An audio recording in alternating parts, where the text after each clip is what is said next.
The following scams are real and were captured live on hidden camera.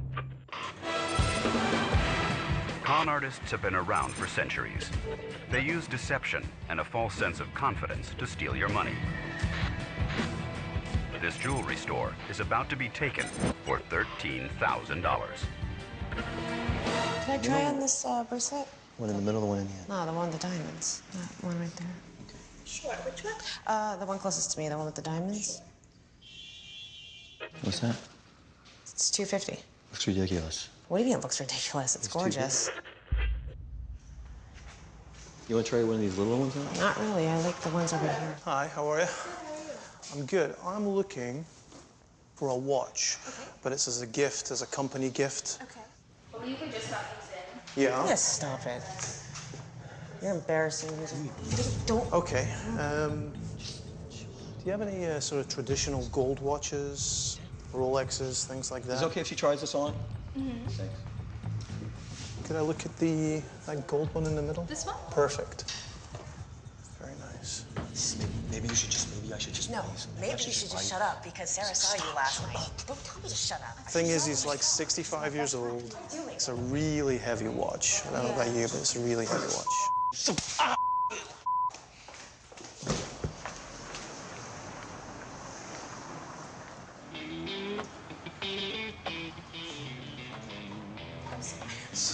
No, I know how you feel, yeah. Let me go get a coffee or something, and I'll come back with my wife. She should have a look at this as well.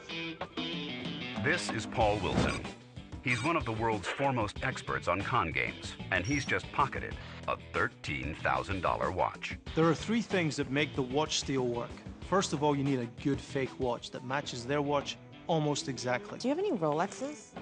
This is Robin, the roper. You have the Daytona? Oh, great. She uses her assuring demeanor to alleviate the victim's concerns while keeping the con on track. Secondly, you need a distraction. You're embarrassing. Don't. And we have a huge distraction between John and Robin. Crazy. This is John, the face man. He uses his looks and charm as tools of deception to gain the confidence of his victims. Thirdly, when she hands me thousands of dollars of the company's money, when the distraction happens, I want her to look away and not suspect a thing. In an instant, the watch is switched. And if she doesn't trust me for some reason, the police are on their way and the scam is over. There's one thing every victim of a scam has in common. They think they were too smart to get conned. You need that? It doesn't have our label. This is not our watch. It's a fake.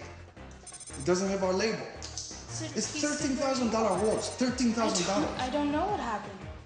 I stood right here with him the whole time. I didn't realize I had been scammed until the owner pulled out the watch. When the owner showed me the watch was a fake, I just felt completely stupid. I thought maybe that couple stole something while they were fighting, and I didn't even think about the man looking at the watches. We gotta give her a break. That watch is $13,000, and as soon as the owner came back and said that the watch that had been replaced was a fake, running through my head was, how am I gonna pay for that? How am I gonna pay for that? It was crazy. I can't believe it. I got scammed. And if you don't think that you can get scammed, you're just a person I want to meet.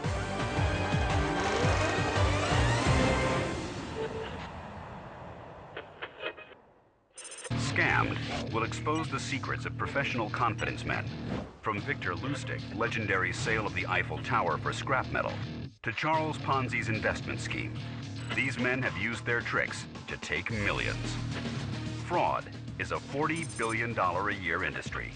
More than 200,000 cases were reported in the United States alone. As the number of victims grows, people need to know how to protect themselves. We'll teach you how to avoid falling victim. Make no mistake, scam artists are a very real threat. Think you can't be scammed? Think again. My name is Randy. I'm 40 years old. I'm from New York, and I've been scammed. Randy is just like most of the people I've met who get conned. He's a smart guy who fell for a simple idea. Today I'm going to meet Randy to find out why he wants to set someone up to be scammed. We're not planning on keeping the money.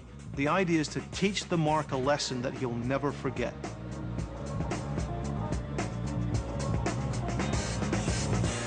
Good to meet you. Thanks too. for coming this far. So tell me what happened. I received an email from a high-ranking Nigerian official, and they offered me a significant amount of money for a very small investment, and I got very excited about it. The scam that Randy fell victim to is commonly known as the 419 Nigerian scam. The 419 scam is named after Article 419 of the Nigerian Criminal Code, which pertains to advanced fee fraud. Not exclusive to email, the 419 has several variations, predicated on victims, or marks, voluntarily sending funds away with the promise of a healthy financial reward in return. The only thing is, there's never any reward. They got me for several $1,000s. You know, this isn't a new scam. Okay. This one goes back hundreds of years. In fact, it's called the Spanish prisoner. And about 200-300 years ago, wealthy businessmen would apparently contact you. He's the prisoner of the King of Spain. Right. He has a ship full of treasure. All you have to do is pay to bring that ship over, and you get to keep half of the treasure.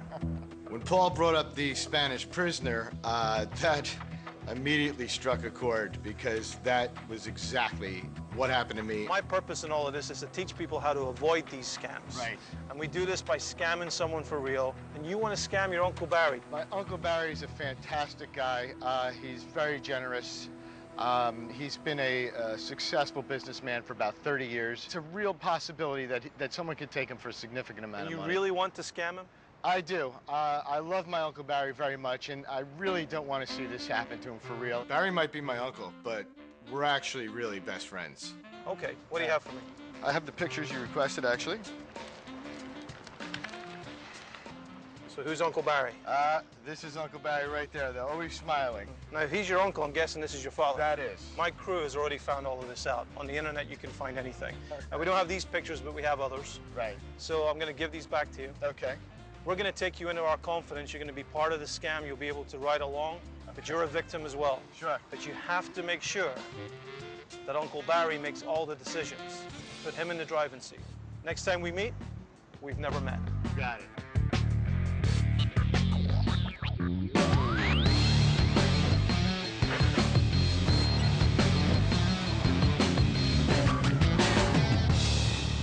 This is our mark. His name is Barry Strauss, known to his friends as Uncle Barry. He was given to us by his nephew, Randy, who thinks that Barry could be a potential target. He's not from Charleston. He's about 2 hours from here. He doesn't know Charleston well enough that we can't tell a few lies that he's going to believe. What I now know about Uncle Barry is that he's somewhat wealthy. He's charitable. He likes to give money to good causes. This is the type of guy who enjoys hanging out, playing golf. Oh, it's great. Sounds like someone we know. But he also likes to take risks in business. He likes to put money out there to see what comes back. And that's what I'm going to use to take him. What's the scam? Well, Randy years ago fell for the 419 scam. And I think it would be perfect to pull exactly the same con on Uncle Barry. The first step of a scam is to hook the mark. And what you bait that hook with is important. When I'm talking to someone person to person, that bait has to be tailored specifically for that mark. Listen to this. Barry likes the face-to-face meetings. He works 50 out of 52 weeks a year. He doesn't want to retire. He'd rather work than retire. This guy's gonna be tough. He's not looking for the quick and easy buck. Nope, he's going to be hard, but that's the point. We're going to pull this scam the way it was done years ago. We're going to do it personally. We set up our big store. We would normally find as many marks as we can, each one of them getting the same story. We'd line them up like ducks in a row, and we'd take every single one of them for as much money as we can. By the time they found out it was a scam, we would be long gone. All right, we got a lot to do. Let's do it.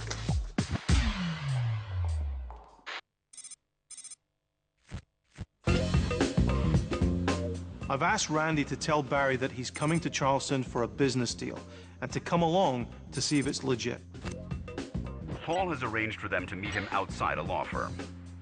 The illusion that he's doing business at such a venue immediately legitimizes him to the mark. Oh, wow. Randy? Hey, how you doing? Nice How to are meet you? you, Randy. Nice to meet you. Good, finally. Hey, Barry Strauss. From the little I've learned from Randy so far, it seems to me that Barry is going to be a tough mark. But that's okay. If it was easy, everybody'd be doing it. I'm Paul. How are you? Okay, come on, let's get some breakfast. All right. I just paid my bill at the lawyer's office. The fake firm has provided Paul with the perfect launching pad for the scam. I noticed a lot of the law firm signage around the area looked very similar, so I took the liberty of making my own. So it's this way, right? The 82 Queen. It's right down there? Yeah.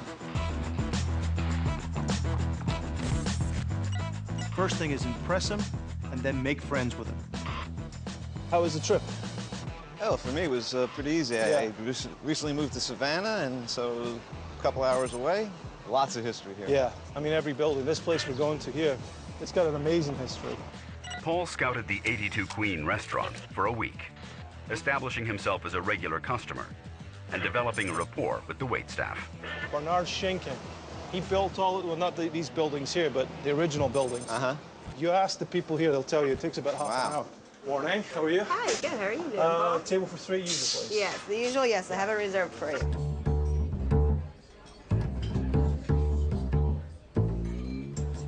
All right. The initial meeting is critical.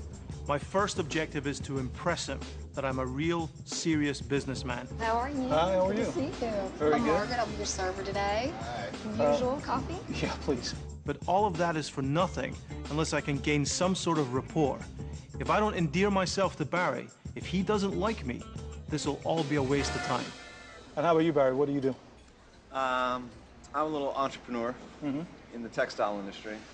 I have a network of about 40 companies that purchase product from me, from these 8 different companies. You'd say it was a business based on relationships? Oh, absolutely. Okay. I have clients on both sides of the business that I do. And without going into it in too much detail right now, I have people who trust me with large sums of money, and I'm looking for people who are trustworthy to help handle that money for reasons that will become very clear. Okay. So the question I'm asking you, are you a reliable guy? With this meeting, you know, I'm not sure how Uncle Barry's going to react to all this. Hell, I don't know how I'm going to react to all this. It's a very simple thing. We don't really require anybody to do anything other than stay by their word, keep to a simple agreement. You kind of fit the profile for what we do quite well. You're in charge of your own schedule. You're generally available because you have to come here to do each of the transactions. That's essential. That's an hour and a half away. Yeah, which is, I got to tell you, it's fantastic for us. I do have a client, John, who's in town. You're going to love him. His place is amazing. But he just likes to meet people that he might be doing business with. Would you guys be available to come and meet him today? Sure. We're wide open. We're at your disposal. All right. Do me a favor. Let me go and take this call. Sure. And I'll see if I can organize a driver for you to let you know when I can get him here. Okay. Paul's not really taking a phone call. He's actually leaving the table to give Barry some time to think about what's being asked of him. It's a pressure-free moment for the Mark to consider his options and decide if he needs to hear any more of what Paul is selling. This has got mafia written all over it.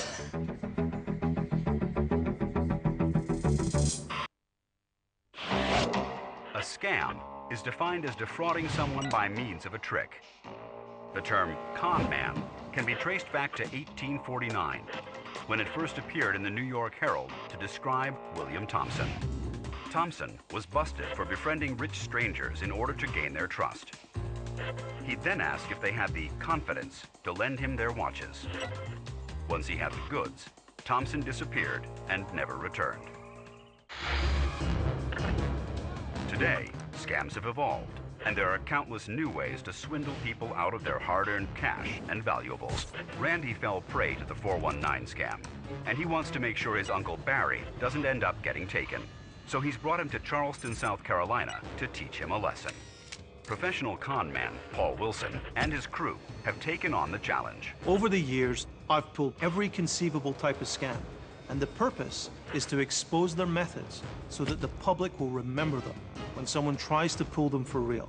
Paul has already begun the first stage of the con, but Uncle Barry's suspicions have begun to surface.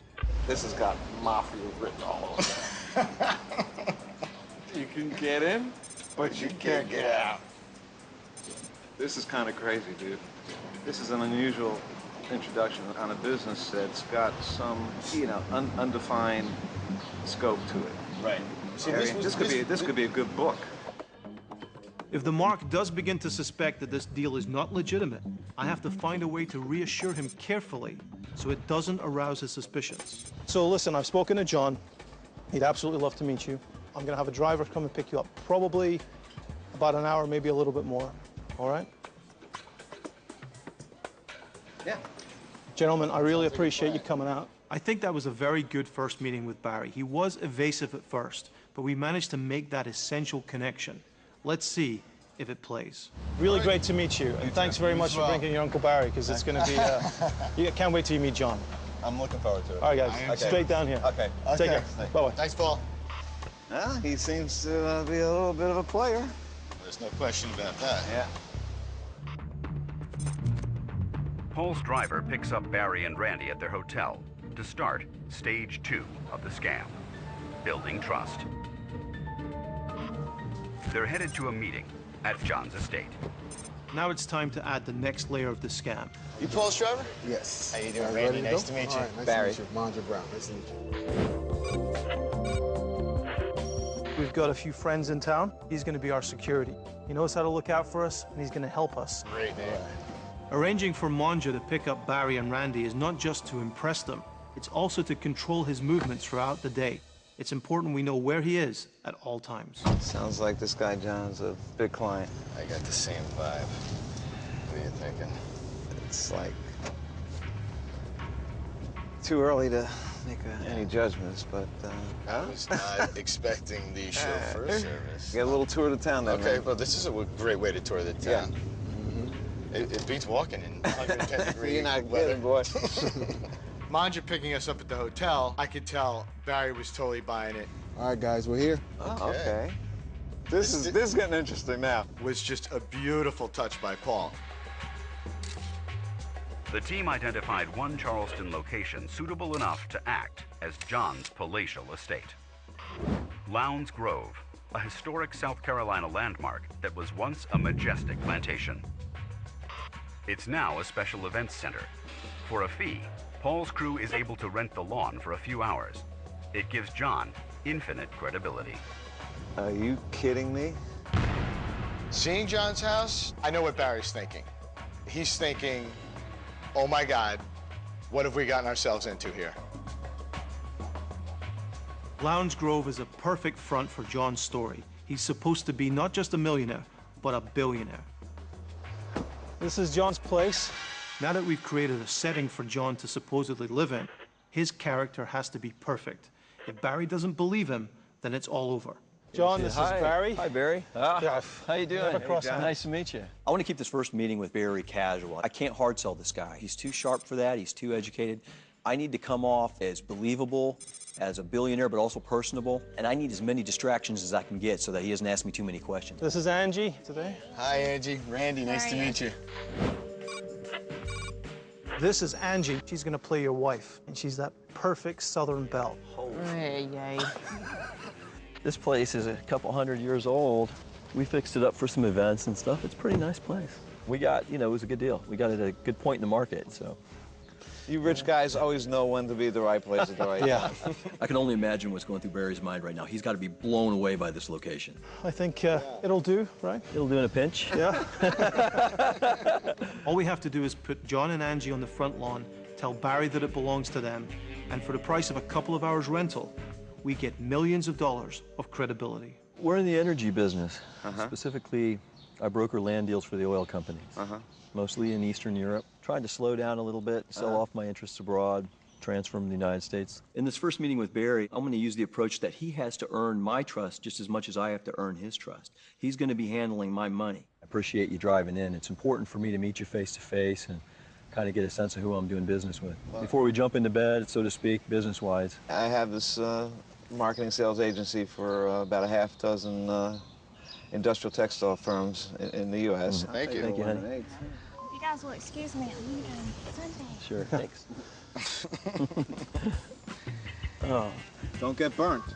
In a con game, beautiful women can be essential. Yeah, watch that UV. I hear it's dangerous. Angie's not just there to look good, she's also a distraction. She's there to split the attention of the mark. So he's looking at her when he should be thinking about the deal on the table. I'm looking over at Barry. I see him with a quick glance over at Angie. I know what Barry's looking at, and I know what I'm looking at, and it wasn't John and Paul. Did you ask him about the issue? before we kind of get into the nitty-gritty of all this. It's very important. And forgive the question. Do you have any kind of criminal record? If you've been an insider trader, or if you've had any No, of that kind of there's none of difficulty, that. Really, this is Nothing that would negate doing business. Asking Barry and Randy about their criminal history puts them on the defensive. The more I question his character, the less reservations he'll have about going into business with me. What we're doing with John and with other clients is we're moving money out of the countries where he has it invested, moving it through Europe, in some cases, believe it or not, through Japan, and we're moving it into America. It's as simple as that. And we're trying to do that in a completely legal way, but at the same time, you know, my job is to make sure that he makes the most out of his money as possible. And the way that we do that does use, like I said, people that we can rely upon, individuals of good renown, as it would be. I would love for you guys to come around to the office today, and trust me, this is not rocket science. Oh, you guys, I'm sorry, I'm gonna have to excuse myself. I have an important phone call to make, and I have some business at Customs House we have to take care of. And I will be talking to you guys soon. Okay. There's actually a very good reason for John excusing himself early. The less time we have with him, the more important he may seem. Okay. I'd love to come by the office. I'll probably call you in a little while, just let you know what the best time is. Okay. At Lounge Grove, it was all about getting Barry to impress us. A couple of baby steps in our direction means he's about to get conned. Well, this is just unbelievable. I mean, this is like some serious, serious money. What do you make of all this here? I don't know, babe. I think we're getting ourselves way over our heads. You think? Yeah. Well, I mean, I've read about these types of wealthy people. Right. And I've been around some wealthy people, but nothing at this level. So I'm in virgin territory here, but we got to get a lot more detail before we can even begin to even say that we're somewhat interested in investing something. Oh, I mean, absolutely. I mean, John seems like a good guy. And, actually, I like John. Yeah, I tell you, these billionaires are all the same. Good looking, big hair. Yep. Eye candy wife.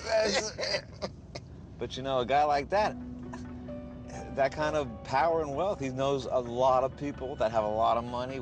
I mean, why does he need guys like me and you to have like nothing? Right. To like help him get his money out of these countries and blah, blah, blah. I mean, that's... Yeah. So at this point, we still don't have any concrete details about this investment. And Barry's starting to ask questions, so I'm getting worried. Well, I'm going to go in with an open mind, no doubt about it. I mean, it's worth giving full attention to. And absolutely. Hey, it's not every day that this kind of thing happens. You know? Well, you got that right. The illusion we've created at Lounge Grove is not just about the house. There's a couple of very nice-looking cars there.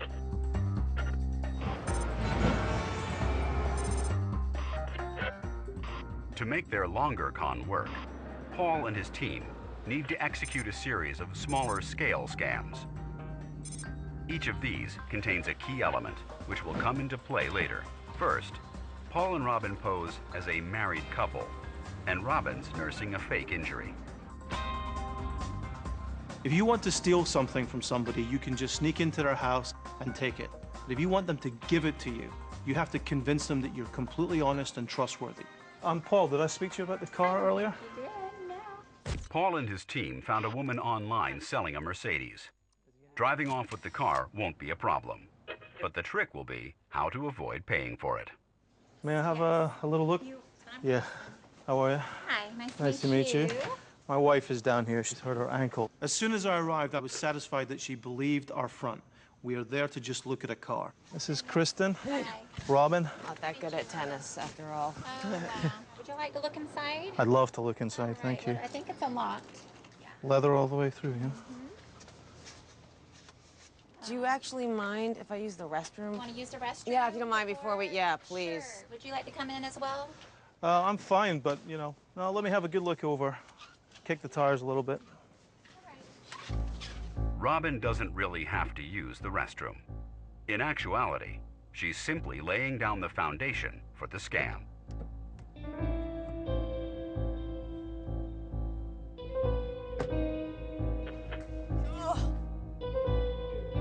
It's beautiful. I'm tempted to ask what's wrong with it. You mind if we take it out for a quick drive? Maybe just at least once around or something? Well, This person wasn't suspicious so much as careful. do you have a valid driver's license on you? Sure. What do you think? I don't know. It's hard to see. Okay. So I used to have hair. Tell you what, if we're just gonna stay around here, Yeah. and you're gonna do a little test drive around Yeah. here. Drive past our car and come right back if that's right. okay. It's incredibly difficult to get someone to leave you alone with the car. Even to step out the car can be a very tough job. I forgot my purse in the bathroom. Your purse? Do you actually mind if I use the restroom? Our objective here is to separate her from the car. Do you want to just get it when we get back? No, because what about the kids if someone calls? I'm going for the sympathy factor. And, she bought it. Just a minute, okay? Sorry, Chris. Oh, the roasting. Robin's bathroom break paid off. The Mark is going inside to retrieve her purse. It's a golden opportunity for Paul and Robin.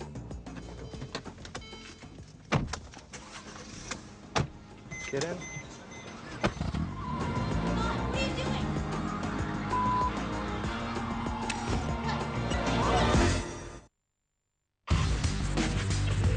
Since the days of horse wrangling in the Wild West, con men have worked to convince people to give up their expensive stallions. It's no different today. The horsepower is just more impressive. Paul's team needs to present a front of wealth and privilege. They're trying to help Randy, who fell prey to an advance fee scam, save his uncle Barry from the same fate. This means they'll need flashy cars as props to use in their con. So they're in the midst of scamming a Mercedes. I forgot my purse in the bathroom. Your purse? Do you want to just get it when we get back? No, because what about the kids if someone calls? Just a minute, okay?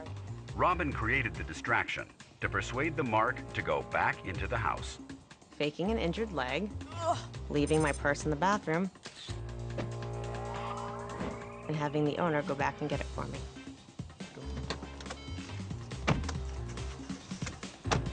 Get in. What are you doing? 911 emergency. These people stole my car. Yeah, right now. She can call the authorities, but little does she know, her Mercedes is part of a much bigger plan.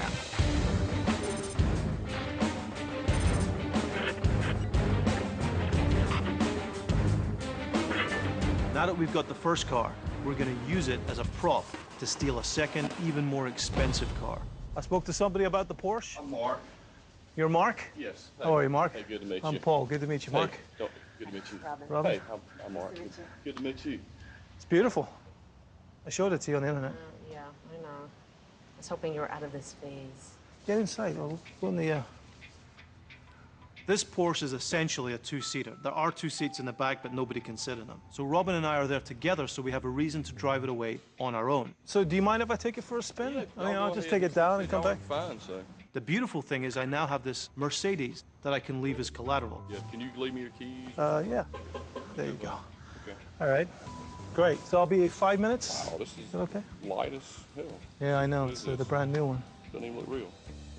I had a duplicate key. It's just a flash drive that you can get from almost anywhere, but it looks just like the right key for that type of car.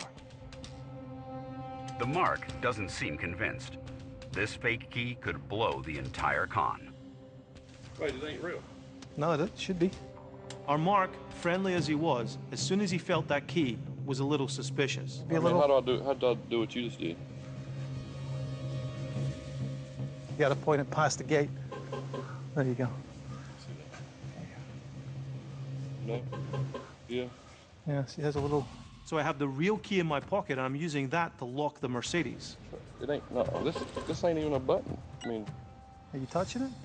The truth is, I never thought somebody would take the end off of that key. So now I have to come up with a plan on the spot.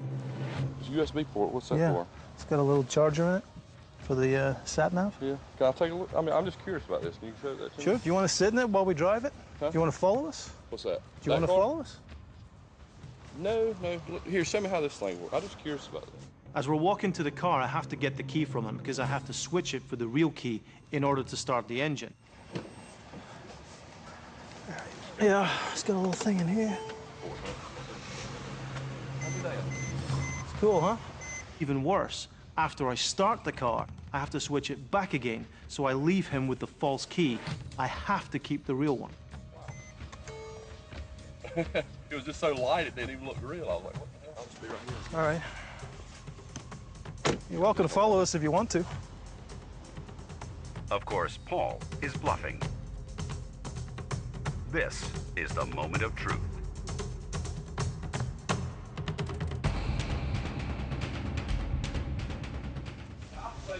All right. Well, I'll take it for about, what, just down here and straight back. From the moment I give him back the key, I'm really worried that he's about to wake up. Seemingly convinced that Paul is trustworthy, the Mark allows Paul to test drive the Porsche. John is nearby, tucked away, waiting in the wings.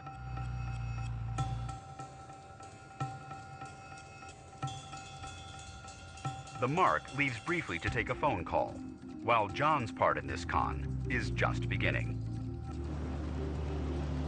Pretty smooth. Very good.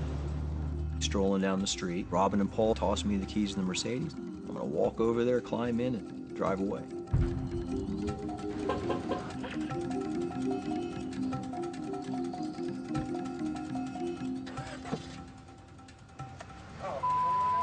Hey, somebody's about to take it. Somebody's taking this car off right now. Who's this? What?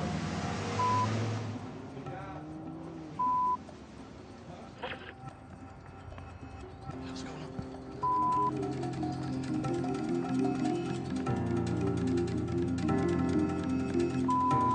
on? I felt like something was a little weird when the guy gave me this key. At the same time, the guy was very convincing. And so he actually used the key. I had to get him to use the key. I never thought he had another key in his pocket. I wasn't thinking I was getting scammed. I'm thinking they're sincere about looking for a car, but then when the lady asked me to go back in because she forgot her purse, well, that is when they got me. When I started walking towards the bathroom, I heard the car going, and I was totally just in shock. These people stole my car. Yeah, right now. They totally tricked me. I mean, it's totally scared me and scammed me. Tell you what, that's a pretty good little scam there. Wouldn't be funny if we hadn't come back. I just got scammed. Mark? Yeah. I didn't know what the hell was going on. I was like, I pretty much was trusting the guy. I mean, he just took the car out for a spin, and the next thing I know, I saw the guy get into the car. And at that point, I knew that they were probably teamed up together in some way. It's not even a real key. I can't believe it now looking back on it that he really got me this thing, because it's just a little USB port that you plug in your computer to hold data. I mean, this is not a key at all. The next prospective buyer, I'm definitely going to ride with him. I'm not going to let things move so fast. I mean, I kind of felt rushed with that whole deal. So I definitely know this won't happen again. Lesson learned. Don't let any stranger ever inside your vehicle. The cars were used to set the stage for Barry's visit to John's estate, helping to reel him in. Paul had only met Barry once to this point. You kind of fit the profile for what we do quite well. So the meeting at Lowndes Grove was crucial to keeping the scam going and giving Barry faith in Paul and John. Hi. Hi, Barry Strauss. Now in the third stage of this long con, Paul must prove to Barry that his operation is real, using a front or a big store. We need an office to act as a front for our scam. Here in Charleston, we found the original State Bank of South Carolina, and it still has the vault. As a prop, it's perfect. Right. All right. Hi. There you go. And just tell them that I need the appointment for next week. Okay. Okay, but not the week after, which is really important. I can only imagine what's going through Barry's head right now. I mean, you've got an open safe full of millions of dollars. You got the money machine going behind the teller. This may just seal the deal with Barry. Good to see you. Have a seat over here. Okay. What Barry and Randy don't know is that Paul's office didn't exist until yesterday. I really think the team have done a fantastic job on this front. We've got beautiful furniture that we've rented. We've got a place that was perfect from the start. We have a vault in the corner filled with bogus money. We've got diplomas on the wall. I even have a picture of me and John celebrating his new yacht. And we stole that by taking a picture on the marina. We got Jenny here and Ben. They're basically going to dress up the office. They're going to be part of the office, working there, looking like a security guard and a girl behind the desk. They're shills, accomplices on site. In a long con like this one, it's important to use as many convincers as possible. Anything that can support and back up my story. In between then and now, excuse me a second. Okay, All right, sure. I'll be right back. Okay. Robin's role is crucial. All right, do me a favor, come over, sit down. Her job is to play the part of another satisfied customer, somebody who's taken part in this proposition before, to put the mark at ease and prove that there's some very real money to be made here. I'm going to try and put this together as quickly as possible. He's a new client, so it'll be a first transfer. It's much larger than the usual, so it's a good one. All for right. you. Oh, great. Okay. You're doing me a favor too. Of course. All right. Anything Let me, for you, Paul. let me take care of some stuff, and I'll see you in a little while. Okay. Okay. All right. Hi. Hi. It's hot enough for you? Fancy meeting you here. Fancy meeting you here. You just in town to do business with Paul? Yeah. Great. Yeah, he's a good guy. Seems to be. If this is your first time, it's No, gonna be yeah, great. we have. This is our first day. You're in good hands, let me just tell you. All right. Yeah, very good hands, and it's really couldn't be easier. This is a We're small in good one. hands, Randy. I'm Jennifer confident. I'm says so. confident. Okay, I'm gonna need you to sign for this. Okay. Okay, here's the money. I can tell right now, Barry's getting a little nervous. Come on over, guys. From the beginning, my strategy with Barry has been to impress him, but then to play to his ego, so I appear impressed by him. Have a seat, Randy. Everything looks perfect. Now, it's up to me. What we're talking about, business-wise, is a very simple proposition. My clients are moving money around the world, and some of the countries that they're in are not very happy about moving capital out and are putting down severe penalties. Take John as an example. He could be looking at as much as 70% of his capital lost in penalty and taxes. Wow. If I were to give you a gift of $10,000, you'd have to declare it. Right. Yeah. Yeah. However, if it's an international money gift, you don't pay any tax. None. Wow. You, as the client, will be putting in 5%. So for $100,000, you'd be putting in $5,000 of your own money into that account. That is your account. I'm a co-signer. That means you can't run away with the cash.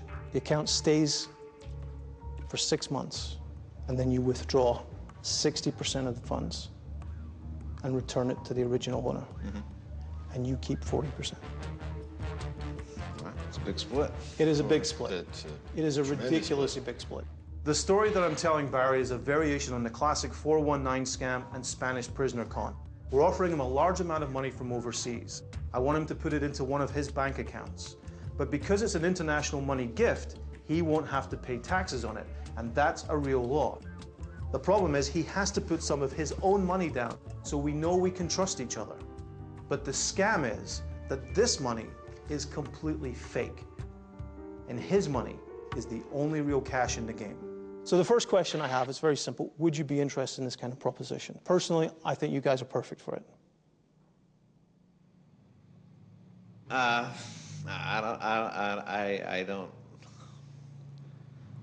don't know.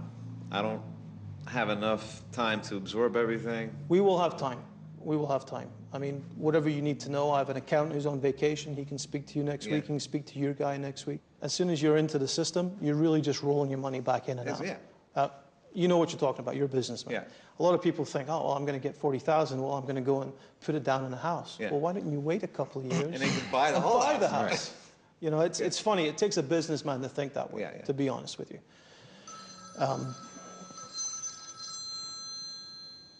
Excuse me? Hello? Could you? Yeah, sure. Yeah. I'm right here. So far, everything in the scam has been designed to convince Barry that everything is real and that a very real deal is in his future. What we have to do now is put pressure on him so that he takes that deal as soon as possible, reducing the time he has to think about it. Now, to set up that pressure, we create a phony scenario. Why are you in Charlotte? No, I told you to be here for 3:30. With this phone call, there's no one on the line. I'm literally talking to myself. Well, listen, I don't have time to talk about that right now. Let me deal with it.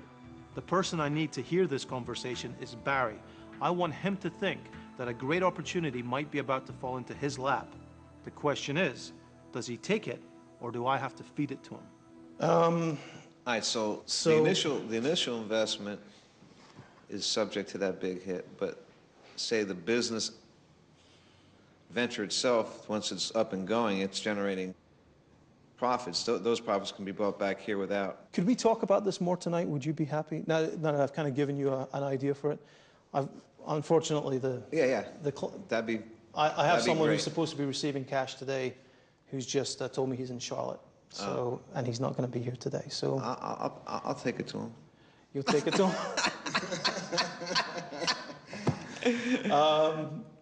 I'm your problem solver. Wait. Oh, would you?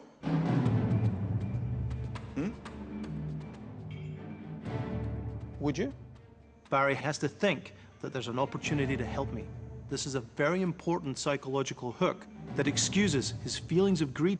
If he thinks he's helping someone, he almost allows himself to go along with the deal. When's he need it by?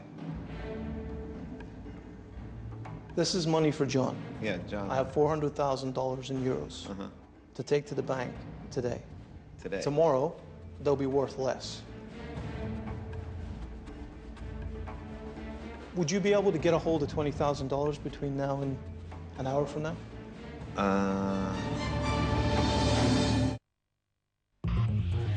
The idea of a wolf in sheep's clothing is as old as time itself. One of the most famous examples of this occurred in 1817 when a girl swam ashore in England, claiming to have fled pirates. Princess Caribou of Javasu was an overnight sensation until it was discovered that she was simply a servant girl from Devon named Mary Baker. Scams like this still work today. Randy fell for the Nigerian 419 scam and fears his wealthy Uncle Barry may one day also be a victim. To protect him, he's asked Paul Wilson, a professional con man, to teach him a lesson. Over the years, I've pulled hundreds of scams in order to educate the public. And people always tell me the same thing. Paul, you look nothing like a con man. Well, who looks like a con man? If you look like a con artist or a scammer, you're not. To pull the scam on Barry, a series of smaller cons are needed. In this one, Robin uses the same type of deception to make some quick money. I thought you had to be at the airport at 5. This is the Naples phone scam. I bump into someone, making them feel like they bumped into me. I drop the phone, it shatters everywhere, and I guilt them into buying me a new phone. What? God! You okay? The only thing is, this has been broken the entire time.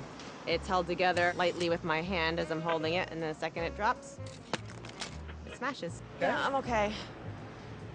Sure, you look. Does it look like it be put back together? We can try. It looks pretty shot, but you're okay though. I'm supposed to pick up my boss at the airport in like an hour and a half. I have to go get a phone right now, and I have like nothing on me. You can borrow mine to make a call if you'd like, if that helps. But I think that's no. pretty shot. I mean that's nice and all, but I'm totally screwed. I mean, this You phone was okay? only $40, but I don't have any money. Can you give me the $40? I know it's asking a lot, but Yeah, I'm sorry. I mean, you hit me though. I mean, I know it was an I'm accident. sorry you're getting upset, but This is like the worst day of my life. I know. I don't know. All right, well, how about if I split it? Would that be all right? Try to help. It'll help, thanks. All right. I'm sorry. Thank you. You gonna be okay? Yeah, I'll be okay. Thank you. All right, you're welcome. I gave the woman the $20 when I started seeing her cry. I did feel bad for her, and I truly also just wanted to get away from her when she started getting that upset. If you're involved in a minor accident and you feel somewhat responsible, it's natural to give a little money to make things right. Just remember, this might be part of the plan. As Robin demonstrated, taking advantage of people's guilt is a key tool of a con artist. Paul will use this same psychological tactic on Barry in the third stage of this long con. It's 4:45 p.m. on the first day of the con, and Paul is about to push Barry into committing $20,000 to the deal. I have $400,000 in euros to take to the bank today. So far, we've spent all of our time convincing Barry that everything we say is true, putting up a really strong front to support our lies. It's time to put pressure on him. He's just heard me have the worst phone call of the day. Someone's let me down. The question is Barry gonna jump in and save the day? Would you be able to get a hold of $20,000 between now and an hour from now? I can call some other people. John hasn't met any of them. And I don't know if you got the vibe from John, but he likes to know who he's dealing with. As do you, I'm pretty sure. For a little I met him, I get that impression. If you can get the money here, and we go to the bank, and I have him explain it all to you, he's the vice president of the bank, would that help you? And if you wanted to walk away, Barry, if you wanted to walk away at that point, no harm, no foul. No, I don't want to, hurt your feelings or anything on the My first feelings day. are never going to be hurt. I would much rather wait and spend more time with you, get to know things a little bit better before I do. I understand. When Paul offered Barry the deal for $20,000 and Barry says no, I don't think this scam is going to continue on very much longer. Let me ask you to go and think about it. Could you call and see if you can make something happen? I'm not motivated to tell you the truth. Well, you're motivated by $40,000? I'm not surprised Barry has put the brakes on. He has a legitimate reason. He just met me. But it's a big hook with a lot of bait. I'm motivated with $40,000 that I have full understanding of everything involved with the $40,000. Yeah. I don't have that right now. I met you a total of 10 minutes, love you. Yeah, and I feel the same way. Listen, if you weren't cautious, I wouldn't want to do business with you. Exactly. All I'm asking you is, if you want to get into a position where you can find out more today and make the jump, I'll be very happy. And if you decide not to make the jump, I will understand completely. And we will not have no bad blood. We will still do business together. Okay. Look, why don't you guys go think about it? All right. Okay? Yeah, we should talk. That's a good idea. So Barry is feeling skeptical at this point. He may actually realize that this is a scam and may not fall for it. Thanks again. Take care. $20,000 would make anybody put the brakes on. I know that Barry is a shrewd businessman. I expected him to hesitate. The problem is, he's walked out the door, and I'm not sure if he's coming back.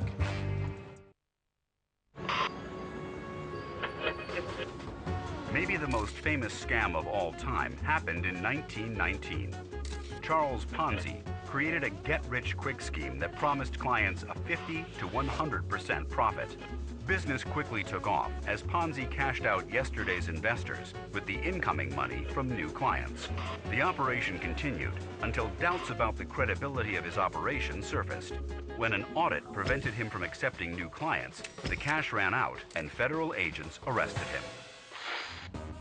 Randy has long feared his Uncle Barry would be taken, so he asked expert con man Paul Wilson to teach him how cons work firsthand by setting Barry up. You kind of fit the profile for what we do quite well. After a successful introduction, it was on to John's supposed home at Lowndes Grove, where John and Paul earned Barry's trust. From there, Paul brought Barry to his office, otherwise known as the Big Store. The most critical thing about a big store scam is that the front is convincing. I have $400,000 in euros to take to the bank today. Once Paul pitches the details of the investment, Barry's business sense tells him to walk away from the deal. Barry is a shrewd businessman. He's walked out the door, and I'm not sure if he's coming back. In every scam, there is a degree of give and take. While it would seem that Barry has removed himself from the game entirely, Barry unexpectedly returns to the office with questions. How you guys doing? Good. All right, come on in. Halfway down the block to the hotel, Barry looks at me and he goes, you know, I have some questions for this guy. I'm just curious.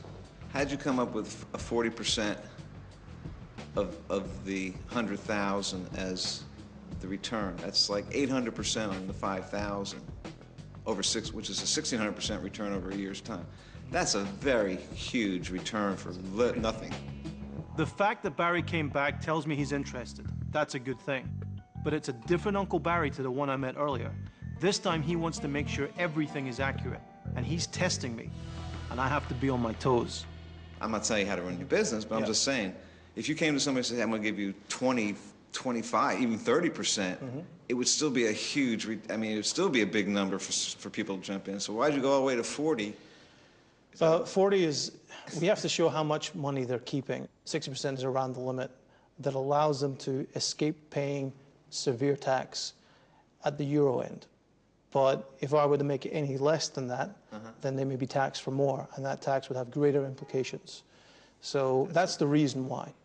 Businesses are based on relationship and trust. You can't build a relationship and trust over meeting somebody for a total of an hour. Just, you can get a good first impression in the first 10 seconds, but then to go into bed, even though you're talking about a modest investment, it still takes time to, you know, hand over whatever money you asked to hand over.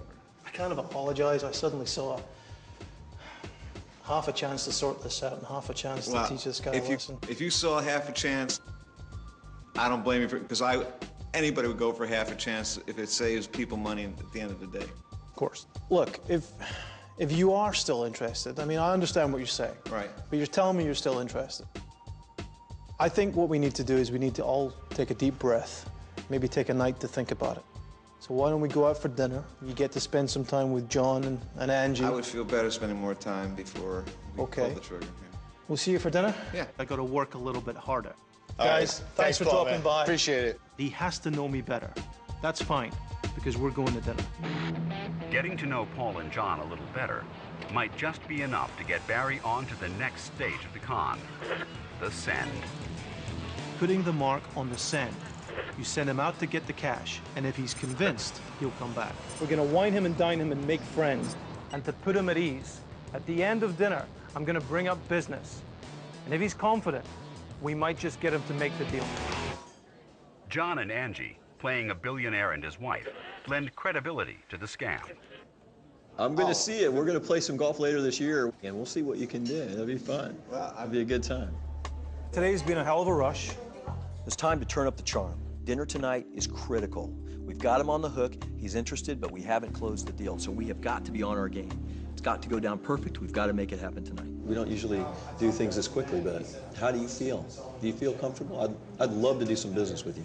I would like to do business with you as well. You know, again, it's very fast, and I don't move so fast, especially with people I hardly know. The majority of this dinner is about breaking bread together. It's about becoming friends. Barry is clearly interested in what we're about, and so this is our chance to fill in the blanks and make us look like real people and find out if he's really going to get into the deal. I mean, not to press the bromance too much, but you know, John did say to me, of all the guys you brought to me, if I had to do it quickly, I'd do it with Barry. Wow. You meet somebody face to face. Yeah, you usually have as opposed to being over the phone or over the internet, you get a sense of who they are. Yeah. And I got a good sense of who you are. So. I did as well with you, and you know. You guys are going to hug in a minute. That meal was amazing. Your steak looked really good. It was. I was gonna like go in and ask for a bite, but I didn't think we knew. I thought you were gonna get the steak. You always get the steak. What happened? I wish when I got scammed, it was this much fun. I mean, we've got a beautiful dinner, hanging out with John over at the mansion. I got nothing. I got an email. What do we think? Shall we, It is in this moment that Paul gets Barry to commit to the deal. You know, I think I'll come back to the office tomorrow. Right now, from everything I'm hearing and seeing and witnessing, you know, with my own two eyes, yeah, I think I do want to have some involvement with you and John. If you have any questions before you come in, you can always reach Paul. Unfortunately, I'm planning a trip for first thing in the morning. I'm flying out, so I might be hard to get to, get a hold of when I'm in the airport and stuff. But I should be available after maybe 10:30. Look, here's to good business. I agree. Let's all make a little money together. Yes. This moment in the scam is what we call the signing ceremony, and what it means is that we're toasting the deal. It's a key part of scams like this, and is actually done with the internet scams. When they finally meet you to take the money, they open a bottle of cheap champagne. It actually proves to be the most expensive champagne you've ever drunk. Randy, same thing goes to Randy. Cheers. Absolutely, we can do some. One more. Cheers. Cheers. Dinner's over. We've drunk some champagne. Barry's in. The thing is, that's an expensive dinner. Why pay for it? Paul excuses himself to the restroom, but his agenda is more elaborate. This is a scam that I learned years ago. Scams like this have been around for decades. All you have to do is get somebody to agree to something without them knowing exactly what they're agreeing to. Let's see how it's going with Sure, sir. Your wallet? Oh, thank you. Thank you very much. You're welcome. I almost had to pay for dinner. That's the way I do it. I usually leave it in the car, to be honest. Thank you. Do you guys, would you like a glass of wine or anything? No, I'm good, thanks. You sure? Yeah. Can I get you a drink? I'll get you guys a drink. I'm Paul. The first step is to make friends with the table nearby. Remember, I'm doing this in front of Uncle Barry. I drop a wallet, they pick it up, I'm grateful, I buy them some drinks. If we could have the check, actually, why don't I get you a bottle of wine for the table? Just give me the check. The pieces of the scam are falling perfectly into place, so Paul sits back and waits for the bill. Thank you very much. Thank you very much. All right, I'll try and take care of it. They want to pay for dinner, but I'll try my best. Paul makes a point of joking with the waitress that the other table is paying. If the scam is going to work, it's important the waitress believes the rapport between the two tables is genuine. Let me, guys, so if we head out, I'll take care of this. You sure? Yeah, I'll take care of it. You see these guys out? Okay. When they get rid of this. Absolutely, absolutely. My treat. Listen, before I take care of this, would you like Chardonnay? Yes. All right, we'll do it. We'll do it. Thanks again. Thank you, sir. Nice to meet you guys. Nice to meet you. Thank you. Sorry to. Nice to meet all right. you. Take care. When I walk to the pay station, John is doing his job and making sure that she's not listening to what I'm actually saying to the other marks. Paul's a nice guy. Absolutely. We should have kept the wallet. They're determined to pay for dinner, so I can't stop them. They're paying for dinner. Yeah, well, because I got her hooked up with that guy. She wants to pay for it. Well, that was really nice. Oh, I know. Make sure you I know. Well, look, they want to put this on their bill. This is where joking about the other table taking care of the bill pays off for Paul. After seeing the banter between the two tables earlier, it won't take much to convince her that Paul is telling the truth. That's for you, okay? Thank can keep that. Thank you so much. But could you get them a bottle? Hold on. Nicole, Chardonnay or do you want a red? Suddenly they're responsive to me. When I say something, they respond in a friendly, natural way. How about a red? Yeah, she wants a red. Put on Okay. there. So, Okay. she deserves it. Okay. Thank you. Bye-bye. Thank you. This is a nasty little scam, but it's beautifully constructed. By the time the waitress gets to the table with the bottle of wine she had to go get, I'm in a taxi, I'm on the other side of town. One kind of started dating my daughter's friend. Hi. Thank you. You're welcome. Thank you. I got What are it. damages? $471. Grand. It's like Is it? Yeah. I'm not paying for that. So when you guys are tell her when she comes back. Or, Yeah, I'll talk to Yeah, her. well, yeah. All right. 'cause that's some bull right there. Our bill's all screwy. Uh-oh. I don't think we ordered $471 worth of food. Oh, no. That was from the guy that was sitting here. He said that you guys knew each other and... No. Yeah, he lied. No. He said he had a business account. He was gonna take care of it. He was gonna. Oh, no. He's taking care of the wine. But we're taking care of his dinner. But no, but I mean, all that food on there, That's their he said food, they were isn't gonna it? take care Well, of he it. said that y'all were friends or that. No, he lied.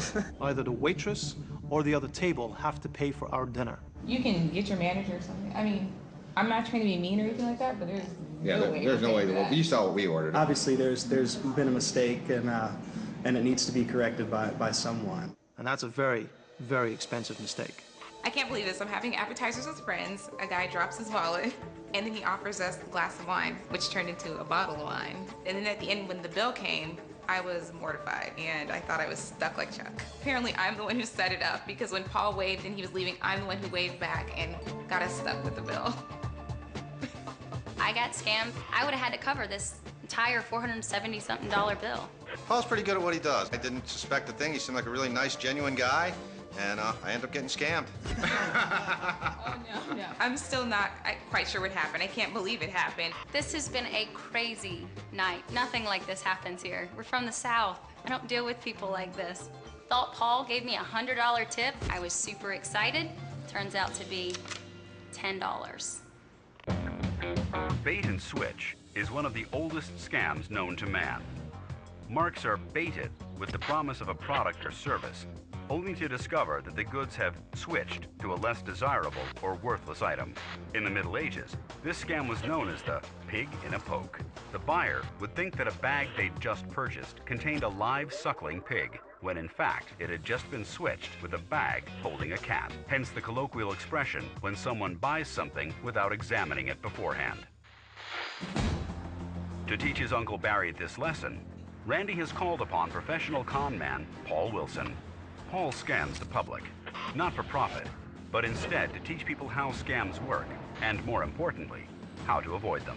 In this short con, Paul and an accomplice take advantage of a trusting individual who is about to buy a pig in a poke. In order to con Barry, we're gonna have to pull a big move. And it reminds me of the switch out. Paul has set up an ad online, selling tablets at a very low price. A price that's too good to be true. Because it is. Yes. Thomas. Thomas, how are you? Good to see you. Have a seat. Great. I'm glad you at least came. Where are you in from? London. We're rolling out new applications for pharmaceutical companies, and Okay. we always give away computers and laptops and things. I went and bought 25 of these, and 18 people turned up. Really? So, you know, believe it or not, I could take it and put it back into the company bank account, or do as. yeah. All right, I got 2. Okay. I'm offering them for 300 each. Okay. You want 2? I'll just take the one then. Okay. Do you want to see one? Wait, I don't know. I trust you. I don't know. I got another person coming as well. I'm pretty sure they only want one anyway. So yeah. Why don't I open it up? Hi, Robin.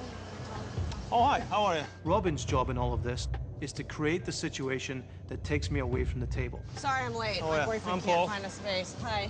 Yeah. So I just explained to him I have 2. The 300. Did I say that to you on the phone? No. They're 300. The switch out is a game of trust. First of all, he has to trust that the device he's buying is real, and we're prepared for that. There you go. And you got all the stuff you need in there. There's the cable, power. That's fine. We're gonna tell you, it's a tablet. Yeah, exactly. It is what it is. You want to look at that as well? Yeah, it's good. You know Okay. what? My boyfriend actually has my cash. Uh-huh. And he can't find a space. What do we got He's here? like right around 300? the corner. Perfect. But he's gonna want to see it. Do you mind just showing it to him? This is like literally around the corner. I mean, I want one, but. Yeah, Right tucked in there. He's double parked. He can't all find right, can I meet you around there? Yeah, sure. Could you do me a favor? Sure. I'll be right there. Okay.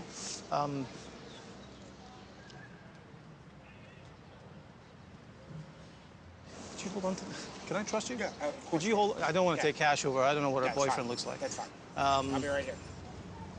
If you want a beer or something, ask for it. Put it on my bill. I'll be right back. Thank you. Remember, I'm taking the device away that he's looked at, but he has the cash and he has the device he hasn't opened yet. But both of them hold a very big surprise.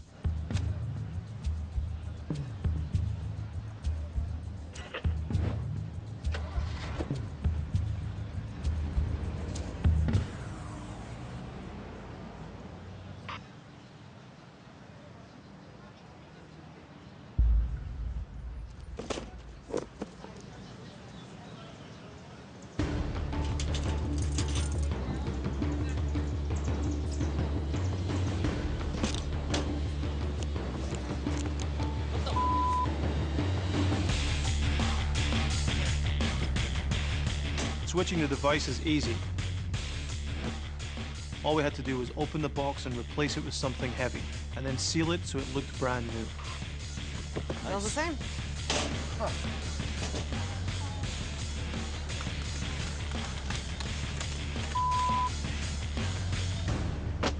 His money has just gone into an envelope, and he probably never even noticed me putting it in my pocket. But the instant it did, I switched it for another envelope containing nothing but paper. And the switch out, 2 switches for the price of 1. We have a problem. We just got scammed big time. This guy here. He's been here for about 20 minutes now. You're not going to see him again. He's bailing on that for sure. I feel like a real idiot right now. Not something I would normally do, but it's too good a deal to pass up. And I still fell for it. I got absolutely scammed today. This isn't a tablet, is it? This is not. Oh my God. Son of a bitch.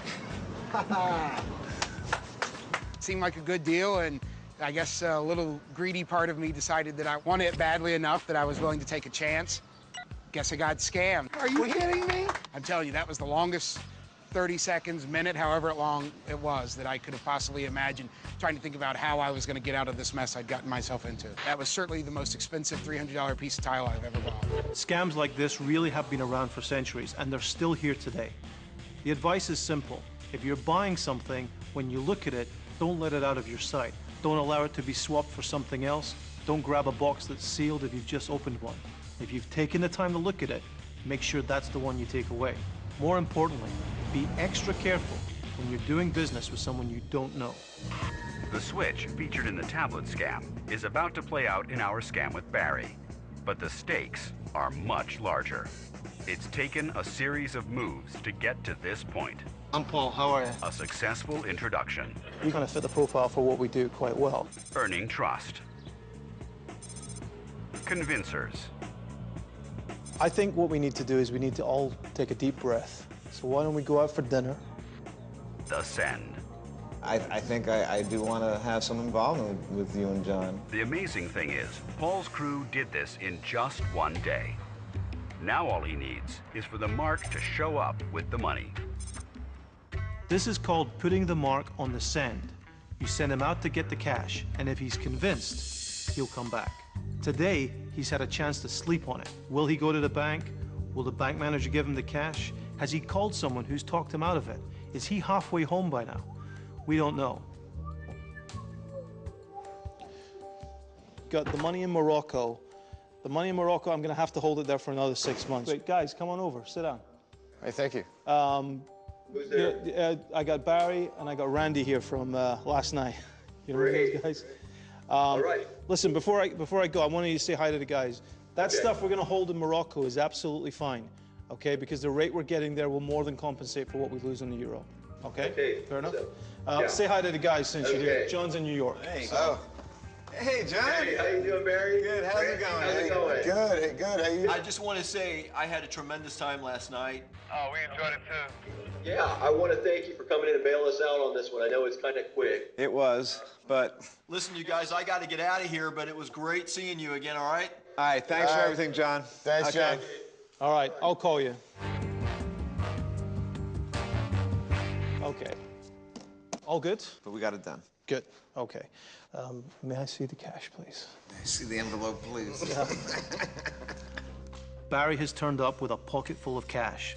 And when his money hits the table, he's going to be very careful about what happens to it. Do I need to count this? If you want to. They're going to count it over there anyway. The only thing, you would have to sit out of the office. I mean, usually we just go in with the client. It's entirely up to you. But Angie is over at the place around the corner called Social. Mm-hmm. Are you guys happy with that? I mean, do you want to just come down with me, Barry, and we'll meet you? I mean, Angie's over there now. Whatever you think is best. If you're comfortable with that, why don't we do that, and then we'll go straight there. I have no problem having a drink with Angie. Let me just take care of this. Okay.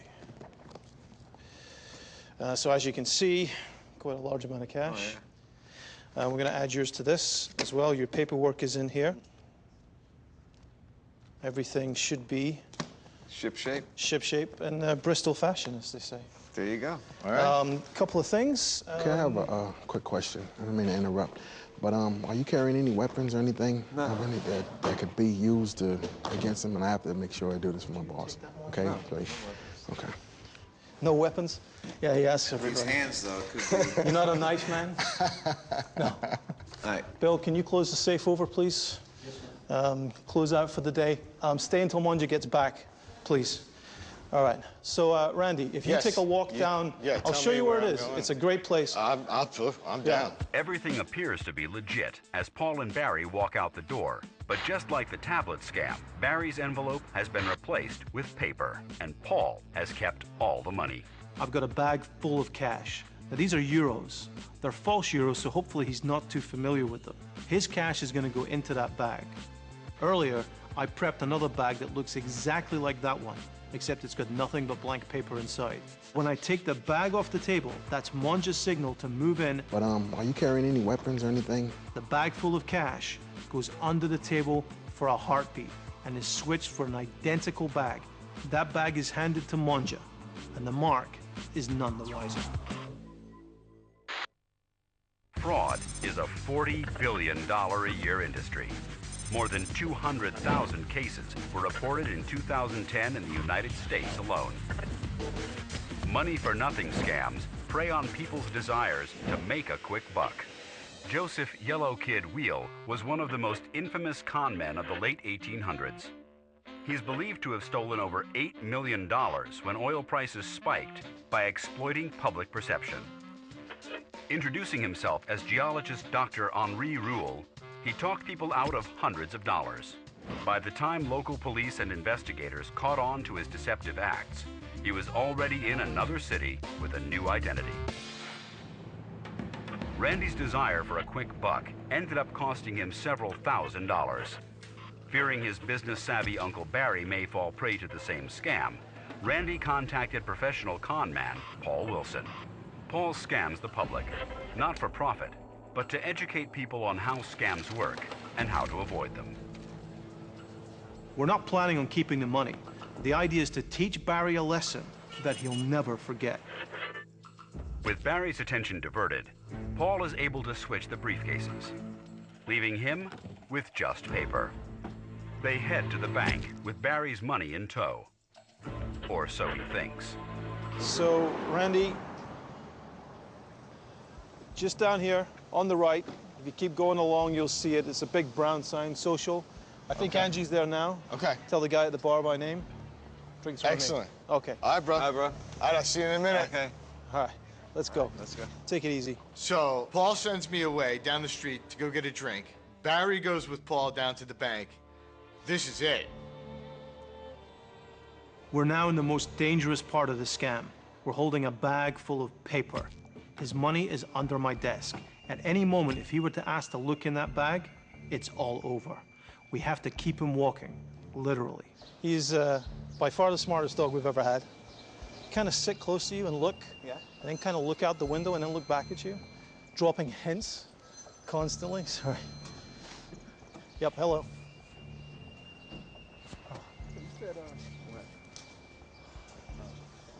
Let me get my passport.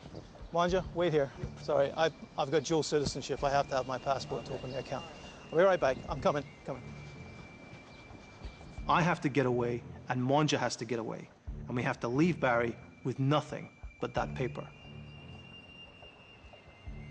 When I left school, the bike club I was with, I lost all my buddies. I had no motivation to ride, so then I got into long-distance running. So you basically kept it in and stuck with it and got a lot stronger. And now you're the man you are today. I'm the man I am today, buddy. Hold on a second, that's my wife. Let me go see what she's saying. Just hold on a second, I'll be right back. Hey, what's going on?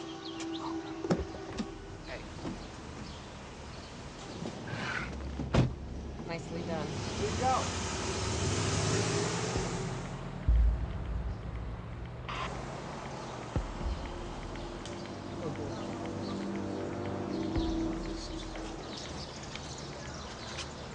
Completely shell-shocked, Barry hides the case behind a planter. With scams like this, I prepare for everything, and then something else always happens. When Barry dumps the bag under a bush, I never saw that coming. But Barry's thinking, to him, he might be in a situation that may incriminate him. Not really sure what to do, Barry calls Randy. Hello? I'm at the bar. Uncle Barry is freaked out. He's just left on the street alone with this bag. Paul takes off, Manja takes off, and I can tell he is devastated when he calls me. Bring the case, and I'll meet you at the office in 2 seconds. I don't want to touch this case. I got it hidden behind this. All right, I'll see you at the case in 2 seconds. I'll come back. You have to remember, with scams like this, the first thing the victim wants to do is get away. From this moment on, everything is unpredictable.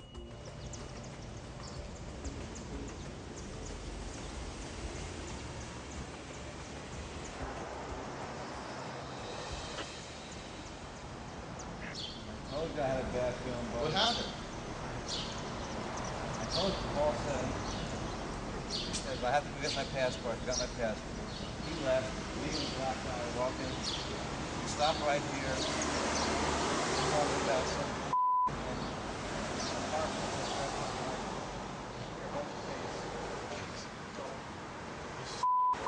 This is the case?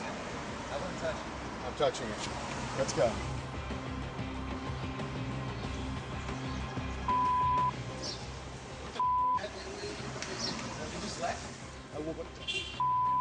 Listen to me. We're going back in right now. I don't want to. There's an explanation for this. Yeah, there's an explanation. We've been. It's not even going to be open. We're walking back to the office now, and I'm thinking, I hope he's not too pissed at me. Holy. Convincing a mark that you are an important person makes scamming their money much easier. In the 1960s, Frank Abagnale was a notorious imposter and forged more than $2.5 million in checks over the course of 5 years. After serving a short prison term, Frank was hired by the U.S. federal government to assist in investigating check fraud. His story and scams have been dramatized in the hit film Catch Me If You Can. Con artists are everywhere, and Paul Wilson is exposing their secrets. Paul has never kept any money from these scams. His goal is to teach the public how to protect themselves from these dangerous imposters.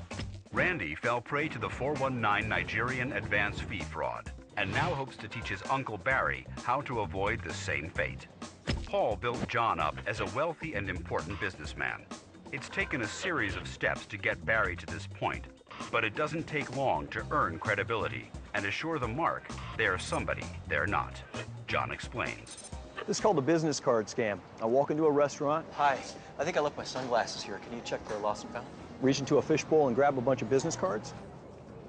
I'm gonna wait for somebody to come walking down the sidewalk, and then I'm gonna tell them a sob story about how I left my wallet at my hotel and I need some cab fare to get back. Because of my suit and because of my card, I'm immediately credible. Let me just ask this lady. Hi, excuse me. Could you help me out for a second? My name's Brian Moore. I'm a lawyer in Wilmington. Hi, I'm Dr. Stephen Tremon. Okay. How you doing? Good. Yeah. You guys, can you do me a favor? A huge, tremendous favor? What? Like a karma favor that'll make you, like, give you the best karma for the next 30 years of your life? Are you heading towards the Mount Pleasant area at all? Or do you have any way? Like an idiot, I left my stupid wallet in my room and I got no way to get back to Mount Pleasant. My wife can't wire me money because I can't get Where an are ATM. you from? I'm from Wilmington. Wilmington? Yeah, I'll even give you 2 free teeth cleanings or whatever you want. So I'm screwed and I have a 2:30, I had a 2:30 appointment. 18 bucks. Well, no, actually, you know what? 18 bucks. Take my card. There you go. You want my cell phone number? No, You're the no, best just- thing that's ever happened to me, just, you guys. You guys are an absolute savior. I got to be there at 2 o'clock, so.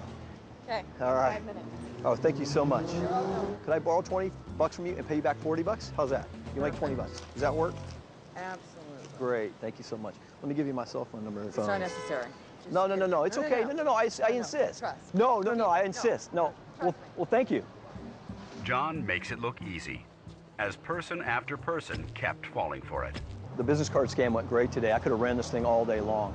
I think the reason the scam worked on me was because he had the complete package. His story was good, his business card was good, he was dressed nice, and he seemed genuine. I was willing to call a cab for him and pay for it, and my friend actually just doled out the $20 right there. I guess we gave them $20 because if we were in that situation, we want someone to give us $20 too. If they would ask me questions about this business card, I wouldn't have had any idea what my address was. Make sure you find out information before you go and hand your money over. Hopefully, you know, someone will learn from our mistakes but still be able to help those who truly are in need. Just like John in the business card scam, Paul and his crew are pretending to be someone they're not.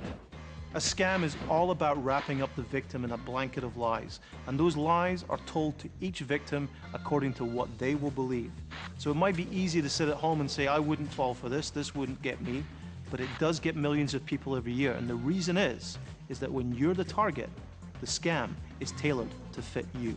After finally convincing Barry to hand over $20,000, So as you can see, quite a large amount of cash. We're going to add yours to this. Paul switches the cases, leaving Barry with only paper.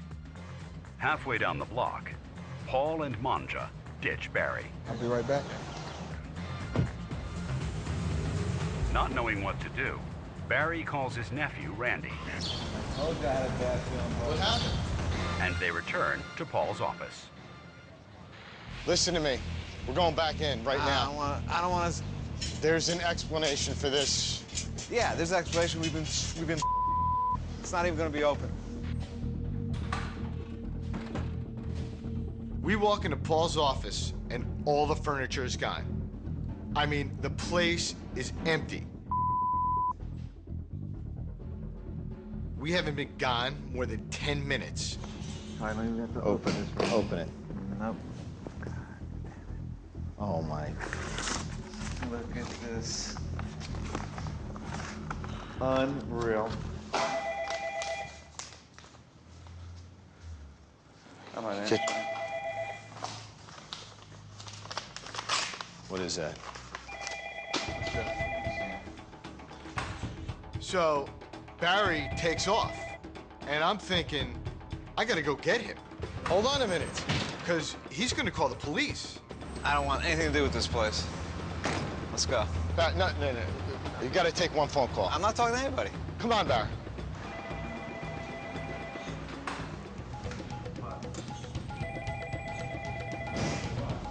It's fine.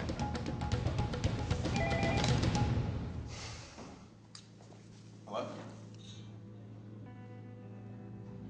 Is this Barry? Barry, you just got scammed. In a scam, a confidence man, or con man, pretends to be a trustworthy person. Without gaining the mark's full assurance, there can be no con. In 1925, perhaps the most talented con man of all time, Victor Lustig, began his most elaborate scam. Posing as a French government official, he contacted several scrap metal companies, inviting them to bid on the dismantling of the Eiffel Tower. One buyer went for the deal and gave Victor a suitcase full of cash. When the buyer finally figured out what happened, he was too humiliated to go to the police. When Randy was swindled by the infamous 419 Nigerian scam, he was similarly too embarrassed to even tell his family about it. Wanting to ensure his Uncle Barry didn't fall for the same thing, Randy's brought him to Charleston, South Carolina. With the help of professional con man Paul Wilson, they just pulled the same advance fee scam on Barry. Most victims never even report that a scam took place because they feel somehow responsible for what happened. That's wrong. The victim is not to blame. The con artist is to blame. How will Barry react to finding out that it was his own nephew who set him up? Is this Barry? Barry, you just got scammed. I know, it's brilliant. I told Randy it was a scam. Really? Yeah. But you put the money down anyway? Put the money down when? Yeah. Under the phone. What's that?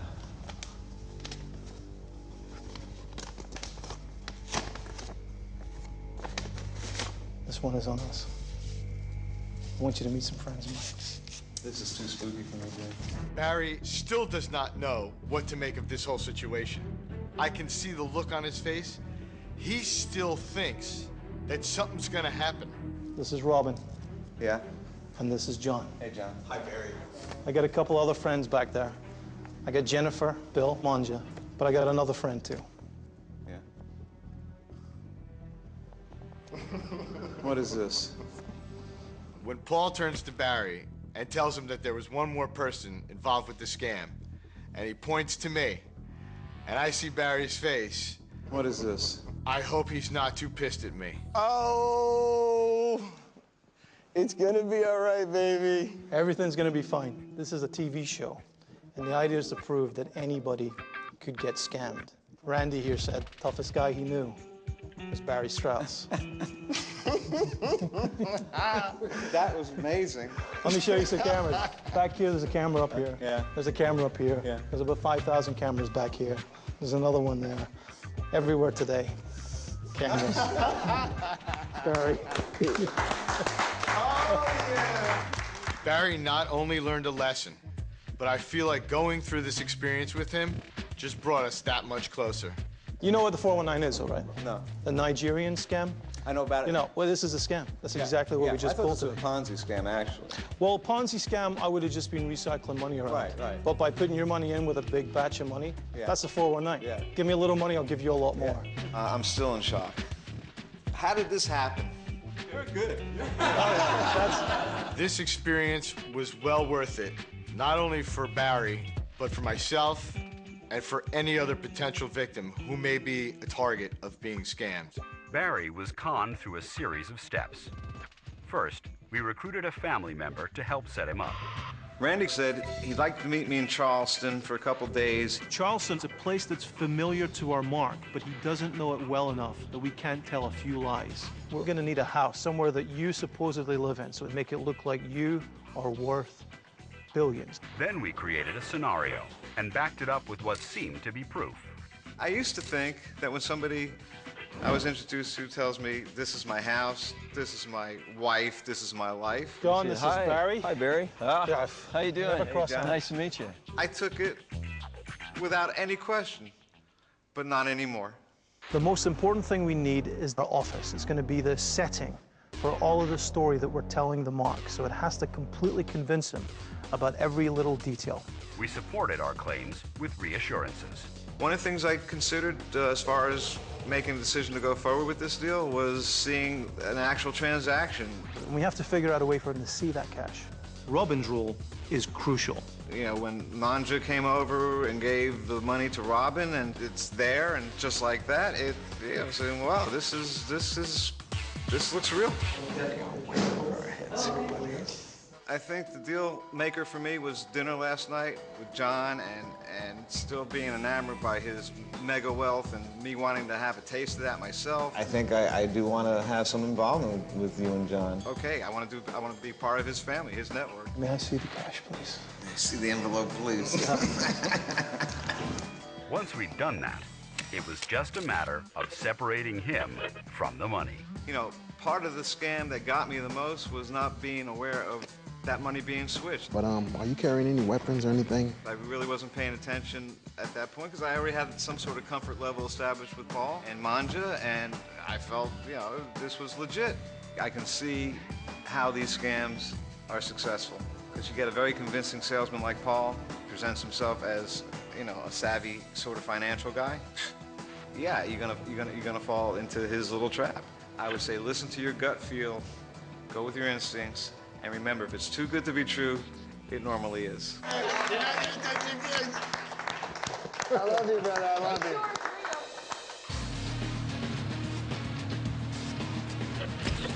As a rule, these types of dream deals and scenarios never happen. So if you're the type of person who's looking for opportunities like this, then you're the perfect target.